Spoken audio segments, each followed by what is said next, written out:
Hey friends, இன்றைக்கி நம்ம வந்துட்டு கொஸ்டின் சால்விங் வந்து ஸ்டார்ட் பண்ணலாம். செல்ஃப் யூனிட் ஆஃப் லைஃபோட சாப்டரில் கொஸ்டின் சால்விங் செஷனுக்குள்ளே போகலாமா? சரி, ஓகே, ஃபைன். இப்போ நம்ம ஃபஸ்ட்டு கொஸ்டின் அப்படின்னு பார்த்தோம் அப்படின்னா, the cell organelle involved in glycosylation of proteins is அப்படின்னு சொல்லி என்னென்னு கேட்டிருக்காங்க. கிளைகோசைலேஷன் என்சிஆர்டியில் கிடையாது, இந்த வேர்ட் கிடையாது. பட் ஸ்டில் இங்கே ஒரு கொஷின்ஸில் இருக்குது. நீங்கள் கெஸ் பண்ணுங்கள், என்ன இருக்குன்னு கெஸ் பண்ணி பார்ப்போம். உங்களுக்கு ஃபியூ செகண்ட்ஸ் டைம் தரேன். இதுக்கு ஆப்ஷன்ஸ் வந்து ribosome, peroxisome, endoplasmic reticulum, mitochondria, 4 options கொடுத்துருக்காங்க. ஸோ அந்த கொஸ்டின்ஸ் வந்து நீங்கள் ட்ரை பண்ணி பாருங்கள். அண்ட் ஓகே, சரி, ஓகே. இப்போ நான் வந்துட்டு நானே மார்க் பண்ணுறேன். ஹோப்ஃபுல்லி கெஸ் பண்ணியிருப்பீங்கன்னு நினைக்கிறேன். கெஸ் பண்ணனாலும் பரவாயில்ல, இந்த கொஸ்டின் தப்பானாலும் பரவாயில்ல, தெரிஞ்சுக்கலாம். இதுக்கான ஆன்சர் வந்து எண்டோபிளாஸ்மிக் ரெட்டிகுலம். ஸோ இதை நீங்கள் வந்து லாஜிக்கலாகவும் போடலாம், அட் த சேம் டைம் வந்துட்டு இந்த கான்செப்ட் ஓரியன்டாக வச்சு போடலாம். இதுக்கான எக்ஸாக்ட் மீனிங் நான் என்னன்னு சொல்லிடுறேன். கிளைகோசைலேஷன் அப்படிங்கிறது வந்து ஒரு ப்ராசஸ். அதோட ரிசல்ட்டை என்ன கிடைக்கும் அப்படின்னா, சாக்கரைட்ஸ் இருக்குல்ல, saccharides to proteins and lipids, இதுதான் வந்து நம்மளுக்கு கிடைக்கும். ஸோ இந்த மெஜாரிட்டி ஆஃப் த ப்ரோட்டீன்ஸாக இருக்கட்டும், இந்த லிப்பிட்ஸாக இருக்கட்டும், இதெல்லாம் எங்கே சிந்தசிஸ் ஆகுது அப்படின்னு பார்த்தோம் அப்படின்னா, நம்மளோட எண்டோபிளாஸ்மிக் ரெட்டிகுலம் தான் வந்து சிந்தசிஸ் ஆகுது. ஸோ இதை பேஸ் பண்ணி தான் இந்த கொஷின் வந்து இருக்குது. இது எத்தனை பேர் கரெக்டாக சொல்லியிருப்பீங்கன்னு தெரியல, கரெக்டாக சொல்லலாம்னு பரவாயில்ல. ஃபஸ்ட் கொஷின் முடிஞ்சு நம்ம செகண்ட் கொஷினுக்குள்ளே போகலாம். டோன்ட் வரி, நம்ம அடுத்ததுலேருந்து கரெக்டாக சொல்லுவோம்.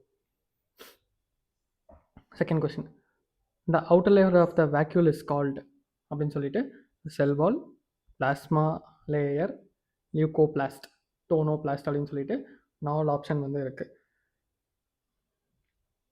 இதில் நம்ம வந்து பார்ப்போம் யாரெல்லாம் வந்து தப்பு பண்ணுறீங்க அப்படின்னு. இந்த கொஷின் யாராவது தப்பு பண்ணீங்க அப்படின்னா, இந்த பாத்ரூமில் போய் பக்கெட் எடுத்து நீங்களே மண்டையில் தண்ணி ஊற்றிட்டு, அந்த அன்னியன் படத்தில் வரும் ஐயோ பெருமாளே, ஐயோ பெருமாளே அப்படின்ற மாதிரி நீங்களே வச்சுக்கணும். ஏன் அப்படின்னா, இது வந்து டேரக்ட் லைன் கொஸ்டின், மிஸ் பண்ணிடுறாங்க. தப்பு பண்ணிங்கன்னா நீங்களும் உங்களை காரி துப்பிக்கோங்க. சரி, ஓகே, ஹோப்ஃபுல்லி யாரும் தப்பு பண்ணிட மாட்டேங்கன்னு நினைக்கிறேன். Answer is tonoplast. டோனோபிளாஸ்ட் தான் வந்து outer layer of the vacuole. Outer layer of the vacuole is called tonoplast. Second question முடிஞ்சு. அடுத்து நம்ம தேர்ட் கொஸ்டின்குள்ளே போகலாமா? தேர்ட் கொஸ்டின் என்ன கொடுத்துருக்காங்க அப்படின்னா, which of the following cell organelle remains enveloped by single unit membrane? So இதுக்கு வந்து 4 ஆப்ஷனாக மைட்டோகாண்ட்ரியா, லைசோசோம்ஸ், நியூக்ளியஸ் அண்ட் குளோரோபிளாஸ்ட்னு 4 ஆப்ஷன் கொடுத்துருக்காங்க. எனிதிங் அப்படி பாஸ் பண்ணிவிட்டு ஆன்சர் பண்ணுங்கள். ஓகே, ரொம்ப டைம் வேஸ்ட் பண்ண வேண்டாம். ஹோப்ஃபுல்லி எல்லோரும் இதுக்கு வந்து ரொம்பவே கரெக்டாக சொல்லியிருப்பீங்கன்னு நினைக்கிறேன். இது லைசோசோம்ஸ் தான் ஆன்சர். ஸோ இந்த மாதிரி ஒரு கொஷின்ஸ்லாம் வரப்போ நீங்கள் வந்து டேரெக்டாக வந்து லைசோசோம் அப்படின்னு சொல்லிட்டு டிக் பண்ணிவிட்டு இப்படி டிக் பண்ணிட்டு வரது மட்டும் இல்லாமல், இப்படி ஒரு கொஷின்ஸ் வந்துச்சுன்னா எப்படி அப்ரோச் பண்ணணும் தெரிஞ்சுக்கோங்க. மீதி 3 ஆப்ஷன் இருக்கா, 3 ஆப்ஷனில் என்னென்ன கொடுத்துருக்காங்க அதையுமே நீங்கள் தெரிஞ்சிட்டிங்கன்னா ரொம்ப யூஸ்ஃபுல்லாக இருக்கும். ஸோ இங்கே என்ன கொஸ்டின் கேட்டிருக்காங்க, which of the following cell organelle remains enveloped by single unit membrane. ஒரே ஒரு யூனிட் மெம்பரேனால் கவர் பண்ணப்பட்ட ஆர்கனலி எதுன்னு கேட்டிருக்காங்க. இப்போ நம்ம மைட்டோகாண்ட்ரியா எடுக்கிறோம். மைட்டோகாண்ட்ரியாவில் என்ன இருக்குது, outer membrane, inner membrane, 2 membrane bound organelle இருக்குது. ஸோ நியூக்ளியஸில் பார்த்தனாலும் அதே மாதிரி 2 மெம்பரேன் இருக்குது, outer membrane, inner membrane. So outer மெம்பரேனோட எக்ஸ்டென்ஷனில் தான் வந்து எண்டோபிளாஸ்மிக் ரெட்டிகுலம் எல்லாமே வரும். இதுவுமே உங்களுக்கு தெரிஞ்சிருக்கணும். இந்த மாதிரி வந்து ஒரு கொஷின் படிச்சிங்கன்னா 4 கொஷினாக பிரித்து பாருங்கள். அப்போ தான் வந்துட்டு இன்னும் ரொம்பவே டீப்பான அனலிசிஸ் பண்ண முடியும். அண்ட் தென் குளோரோபிளாஸ்ட்லேயும் பார்த்தீங்கன்னா இன்னர் மெம்பரேன், அவுட்டர் மெம்பரேன்னு சொல்லிட்டு 2 மெம்பரேன்ஸ் இருக்குது. ஸோ இது கிடையாது, இது கிடையாது, இது கிடையாது. அப்போது லைசோசோம்ஸில் மட்டும்தான் ஒரே ஒரு லேயர் இருக்குது, என்வலப்டு பை ஒரே ஒரு லேயரால் என்வலப் ஆனதில் வந்து லைசோசோம்ஸ் அப்படின்னு தெரிஞ்சுக்கோங்க. ஸோ இந்த மாதிரி கொஷின்ஸ்லாம் படிக்கிறப்ப தான் ரொம்பவே உங்களுக்கு வந்து யூஸ்ஃபுல்லாகவும் இருக்கும். அட் த சேம் டைம் கான்செப்டை வந்து இன்னும் டீப்பராக அண்டர்ஸ்டாண்ட் பண்ணிக்க முடியும். ஓகேவா? 3 கொஷின் முடிஞ்சு 4வது கொஷின் போகலாம். Choose the correct option. Lysosomes are double membranous vesicles budded off from Golgi apparatus and contain digestive enzymes. சரி, ஓகே. அடுத்து endoplasmic reticulum consists of network of membranous tubule help in transport and synthesis of secretion. Okay. Leucoplasts are bound by 2 membranes, lack pigment but contain own DNA, protein synthesis machinery. Okay. Spherosomes are single membrane bound organelle which is associated with the synthesis and storage of lipids. So இங்கே என்ன கேட்டிருக்காங்கன்னா correct option மட்டும் கேட்டிருக்கான். கொஞ்சம் யோசிச்சு பாருங்கள், answer பண்ணலாம்.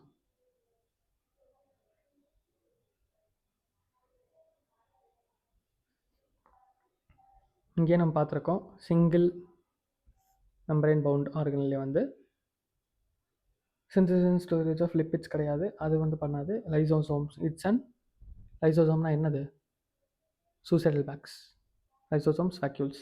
So suicidal bags. So இந்த option வந்து நம்ம எலிமினேட் பண்ணிடலாம். எலிமினேஷன் மெத்தட்லேயே யூஸ் பண்ணுவோம். ஃபோர்த் ஆப்ஷன் வந்து எலிமினேட் பண்ணியாச்சு. And then leucoplast are bound by two membrane. Leucoplast ரெண்டு membrane bound lack pigment but contain their own DNA and protein synthesizing machinery. லியூகோபிளாஸ்ட்டில் வந்து லீரோபிளாஸ்ட்டு, அலியோபிளாஸ்ட்டு, அப்புறம் லூக்கோபிளாஸ்ட்னு இது எல்லாமே இருக்குது. லியூகோபிளாஸ்ட்டில் வந்து ப்ரோட்டீன் சிந்தசிங் மெக்கானிசரி வந்து கிடையாது. ரொம்ப பிளாபர் ஆகுதுன்னு தெரில. ஸோ இந்த ரெண்டு ஆப்ஷன் எலிமினேட் பண்ணியாச்சு. உங்களுக்கு ஃபோர்த் ஆப்ஷன்லாம் தெரியும். அப்படி பார்க்குறப்போ இந்த ரெண்டு ஆப்ஷனுமே நீங்கள் வந்து ஃபஸ்ட் எடுத்தோன்னே எலிமினேட் பண்ணிடலாம். அண்ட் தென் இப்போ இருக்கிறது நமக்கு வந்து ரெண்டு ஆப்ஷன். அதில் பார்த்தீங்கன்னா இதான்னு தெரிஞ்சுக்கணும்.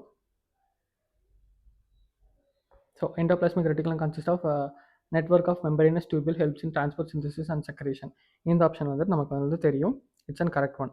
ஸோ இப்போ இந்த மாதிரி நீங்கள் அனலைசிஸ் பண்ணி பார்க்குறப்பமே உங்களுக்கே தெரிஞ்சிருக்கும் எப்படி ஆன்சராக என்னவான ஆன்சராக இருக்கும் அப்படின்னு. ஸோ இதுபடி பார்த்தோம் அப்படின்னா பி தான் வந்து நம்ம ஆன்சர். இந்த மாதிரி ஃபஸ்ட்டு எலிமினேட் பண்ணுங்க. 1 செகண்ட். ஸோ இப்போ நம்ம பார்த்தோம் அப்படின்னா இப்போ வந்து ஃபோர்த் ஆப்ஷனை ஃபஸ்ட் எடுத்தோன்னே எலிமினேட் பண்ணிட்டோம். ஃபோர்த் ஆப்ஷனை எலிமினேட் பண்ணோடனே நம்மளுக்கு வந்து ரெண்டு ஆப்ஷனுமே இங்கே காணாமல் போயிடுச்சு. ஆல் ஆஃப் தீஸ்ன்றது காணாமல் போயிடுச்சு. அண்ட் தென் இந்த ஆப்ஷனுமே வந்து காணாமல் போயிடுச்சு. ஏன்னா இது ராங் ஒன்று தெரிஞ்சிருச்சு. ஸோ இது ரெண்டுமே வராது அப்படின்னு தெரிஞ்சு போச்சு. ஸோ இந்த மாதிரி ஃபஸ்ட் எடுத்தோன்னே நீங்கள் எலிமினேட் பண்ணி பழகிட்டீங்க அப்படின்னா உங்களோட பார்த்தீங்களா ரெண்டு ஆப்ஷன் வந்து எலிமினேட் ஆச்சு. So you have a 50% chance whether it is right or wrong இப்படின்ற மாதிரி நீங்கள் பார்த்துக்கலாம். இன்னொரு பியூட்டிஃபுல்லான விஷயம் என்ன அப்படின்னா நீங்கள் தேர்ட் ஆப்ஷனை வந்து இந்த இதில் வந்து படிக்கணுன்ற அவசியமே கிடையாது. ஏன் ஆல் ஆஃப் தீஸ்லேயும் இது வரப்போகிறதில்ல. இந்த தேர்ட் ஆப்ஷன்றது இங்கே ரெண்டுத்துலேயுமே வந்து கிடையாது. ஸோ இந்த மாதிரி ஒரு கன்க்ளூஷன் வந்துட்டீங்க அப்படின்னா இதுக்கான டைம் வேஸ்ட் பண்ணி திங்க் பண்ணுறது எல்லாத்தையும் நீங்கள் வந்து ஸ்டாப் பண்ணிடலாம். இப்போ உங்களோட ஃபோக்கஸ் வந்து ஃபஸ்ட் ஆப்ஷனுக்கும் செகண்ட் ஆப்ஷனுக்கு மட்டும் வச்சுட்டு இது ரெண்டில் எந்த எந்த ஆப்ஷன் நம்ம சூஸ் பண்ணணும் அப்படின்ற ஒரு தாட் ப்ராசஸ்க்கு நீங்கள் போயிடலாம். ஸோ இந்த மாதிரி ஒரு கொஷின் அப்ரோச் பண்ணிங்கன்னா தான் உங்களோட speed, accuracy and time management எல்லாத்தையுமே வந்தாலும் உங்களால் மோஸ்ட்டாக பயாலஜிக்கலில் மேனேஜ் பண்ண முடியும்.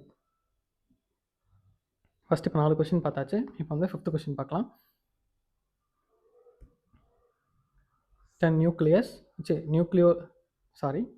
ஃபிஃப்த் கொஷின் பார்ப்போம். The nucleolus is the site of formation of அப்படின்னு சொல்லி கேட்டிருக்காங்க. நியூக்ளியோலஸ் வந்து site of formation of dash spindle fibres, ribosomes, chromosomes, peroxisomes. 4 option இருக்கு.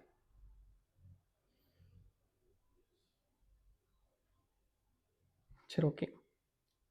நியூக்ளியோலஸ் இதுக்கான ஆன்சர் வந்து ரைபோசோம்ஸ். ஓகேயா? அடுத்த கொஷின் நம்ம போகலாமா?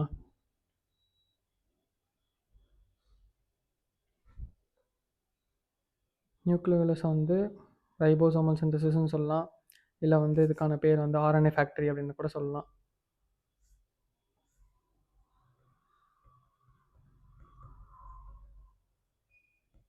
ஸோ அதனால தான் ரைபோசோம்ஸ். ஆர்ஆர்என்ஏ.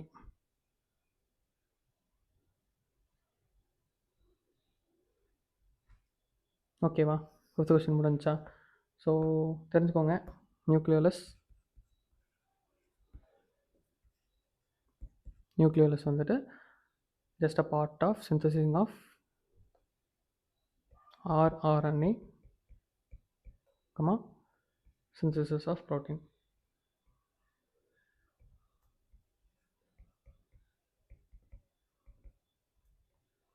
ஸோ இப்படி இருக்கிறதுனால தான்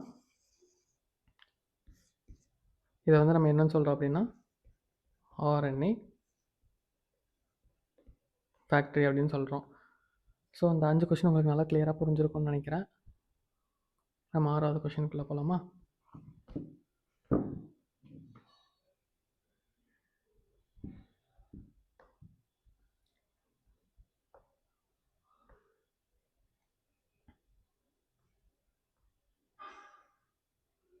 சரி ஓகே, நம்ம பார்ட் 1 பார்ட் 2 வந்துட்டு 2, 3 பார்ட்டாக போட்டுடலாம். ஒரே பார்ட்டாக போட்டு லென்த்தி வீடியோ உங்களுக்கு வேண்டாம். கொஷின் சால்விங் ஃபஸ்ட்டு பேஜ் மொத்தம் இங்கே 4 பேஜ் இருக்குது. ஒவ்வொரு பேஜும் ஒவ்வொரு பார்ட்டாக போட்டுடலாம். ஸோ இப்போதைக்கு இந்த ப்ரீமியர் பண்ணி விட்டுறேன். நெக்ஸ்ட்டு பார்ட்டில் அப்படியே வந்து லைவை வந்து ஜாயின் பண்ணிக்கோங்க. டாடா.